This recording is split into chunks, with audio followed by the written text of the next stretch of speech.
Ce vendredi 20 octobre, Alexia Laroche-Joubert était l'invitée de Thomas Hill dans son émission Culture Média diffusée sur Europe 1. L'occasion pour la nouvelle directrice générale de Banijay France de parler du retour de la Star Academy le 4 novembre sur TF1 et de revenir sur l'éviction de Yanis Marshall.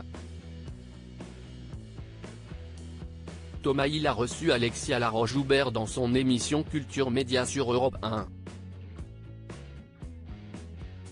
Dans les toutes premières minutes de l'entretien, il a évoqué avec elle le tout nouveau rôle qu'elle a endossé le 1er septembre dernier, à savoir celui de directrice générale de Banijay France, le leader français de la production. Si est très bizarre parce que j'ai l'impression d'être un sportif de haut niveau qui a rangé un peu sa raquette de tennis dans le placard. Avant d'accepter ce job, je me suis dit, est-ce que je suis prête à arrêter la production ?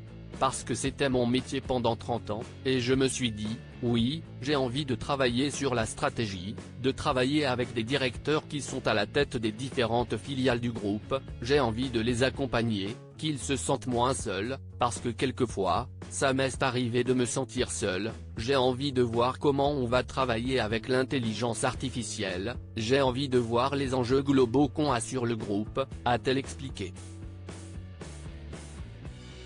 Alexia Laroche-Joubert, son avis sur la 10e saison de la Star Academy, relancée en 2022. Dans ce même entretien, Alexia Laroche-Joubert a répondu aux rumeurs sur un éventuel retour de Secret Story au printemps sur TF1.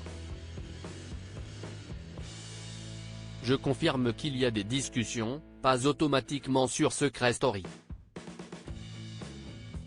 On a une relation privilégiée avec TF1 et CIST, comme ça qu'on a relancé la Star Academy qui est produite par Endemol.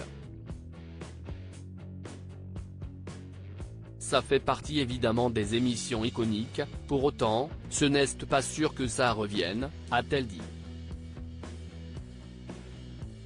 Elle a aussi parlé de la Star Academy, de retour le 4 novembre prochain sur TF1 dans une version plus longue que la précédente et plus fidèle à la version originale avec un tournage dans le studio de l'époque.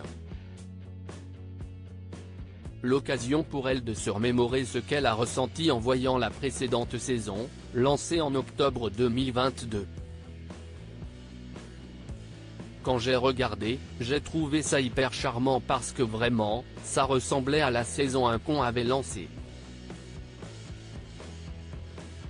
Il y avait cet élan de fraîcheur, ce n'était pas trop produit, c'était extrêmement pur, il n'y avait pas d'artifice et je pense que ça fait du bien et ça s'est prouvé, si est pour ça d'ailleurs que la saison est rallongée cette année.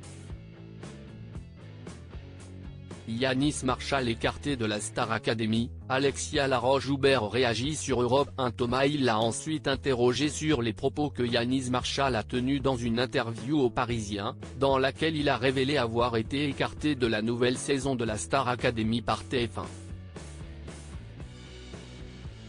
Oui, enfin, il a été écarté globalement par la production et par TF1, c'était unanime, a-t-elle simplement réagi.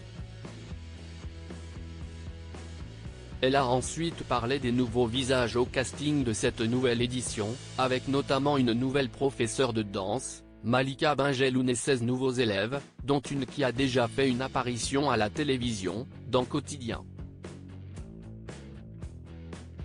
Moi qui les ai entendus, il y a des très jolies voix et des vraies personnalités avec un timbre, a-t-elle conclu.